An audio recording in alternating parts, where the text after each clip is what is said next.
गत 6 तारिख सोमवार दिन गोटे बाहर लोक आसिक आम प्रिंसिपाल को खराब वार्ड कहीकि मारामुरी करके जाइछंती। आम प्रिंसिपाल आम टीचर मैंने सुरक्षित नुँ ताले आम कि सुरक्षित रहबू। बिना कारण रे आज्ञा किछि कथा ना किछि नै आसिले तो बाड़ाइथिले आम सार को। सार बाइक रे जाउथिले तां गोइठा मारथिले बाइक रु। गत 13 तारिख दिन आम कॉलेज कैंपस भितर एक असामाजिक व्यक्ति पशि आम प्रिंसिपाल को माड़ मारिबा सहित असभ्य भाषा गालीगुलज करथिले, जोथि पई कि आमे आज आईन सहारा नैथिलु एवं आईन किछि करि पार नथला। सेति पई आमे एठी बसिकी आम प्रिंसिपाल को न्याय मिलिबा पई एही रास्ता रोक करछु।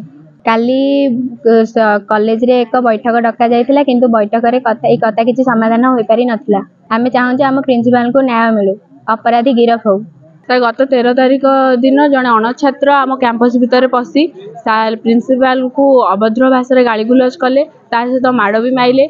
आम से आज राजरास्ता को ओह्लैचु। आम आईन ये नहीं किंतु आज को 6 दिन हो गला आईन किसी भी स्टेप नेलानी। काली गोटे बैठक डकाई से भी किसी स्टेप निगलानी, तो आम भाविलु कि आम छात्र माने ही स्टेप नब। आमर गत 13 तारिख दिन एक अभिनव घटना घटीगला। आम प्रिंसिपाल को बिना दोष एक बाहर लोक पशि बिना अपराध रे आम प्रिंसिपाल को हाथ उठेला एवं माड़ मारिथिला एवं आईन रो केस नहीं आम आईन को केस देइथिलु एवं आईन एपर्यंत किछि तार मतामत देइनी के जाए सार को न्याय मिलनी। बिना कारण रे आज्ञा किछि कथा ना किछि नै आसिले तो बाड़ाइथिले आम सार को आसिले हाथ उठेइथिले एवं सार बाइक रे जाउथिले तां गोइठा मारथिले बाइक रु। सार पड़ी जाइथिले, सार भी किछि आहत होइचंती।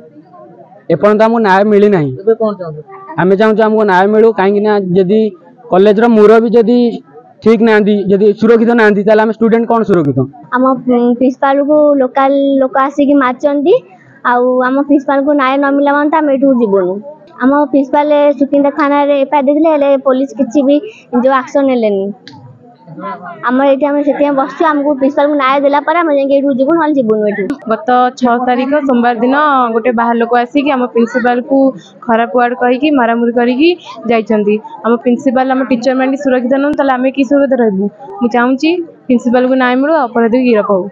गोटे असामाजिक व्यक्ति बोधे तार ना भल ना मु जानिनी मिट्टू बोली ताको डाकुचंती। से पिलाटी मु सोमवार दिन कॉलेज भीतर को जाउथली, भीतर इनसाइड गेट सेठी से मत अटकैकरी बाड़ेची एवं गाड़ी सहित मत तलू खूब जोर पेलीदेला। मु तले पड़ी आघात पाई एपर्यंत मु भल ही संपूर्ण सुस्थ होना। तो ये संबंध मु पुलिस थाना रे लिखित अभियोग आम करूँ। स्टाफ माने समस्ते जाइथिले तांको सहयोग रे सोमवार दिन से समान दिन में जाइथिलु, किंतु एफआईआर हला पर्यंत हला परे आम एफआईआर कॉपी मध्य आनीची। मु पुलिस एपर्यंत निष्क्रिय होगी बसी, हाथ गोड़ बांधिकी बसी हो पारा ना। से पिला एपर्यंत माने आरेस्ट है ना।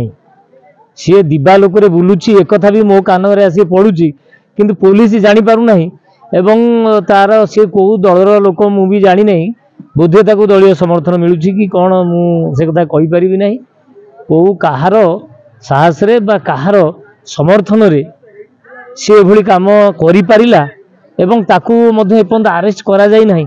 सेटा ही मते आश्चर्यचकित करुची। एवं मो मन भीतर गोटे क्वेश्चन आसुची, प्रश्न आसुची, जदि गोटे डेमोक्रेटिक कंट्री रे इभलिया गोटे अध्यक्ष उपर माड़ हुए एवं सारा प्रशासनिक विधि व्यवस्था भितर आम समस्ते अछंती, तथापि समस्ते नीरव होइकी मूक होइकी बसिचंती, तो आठारू दुर्भाग्यपूर्ण कथा आउ नाही।